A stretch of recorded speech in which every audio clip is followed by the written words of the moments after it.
এই ট্রাক্টরটা তো ডিবি হয়ে যায় কেন?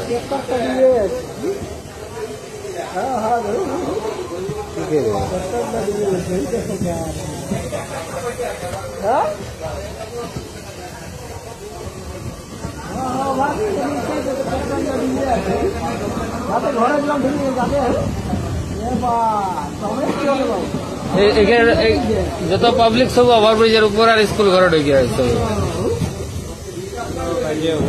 বাজে অবস্থা মানে এইখানে যে ড্রেনটা আছে না, যাদের বাড়িগুলো আছে তাদের খবরটা পাবো, বাচ্চা কাচ্চা নেই। হ্যাঁ,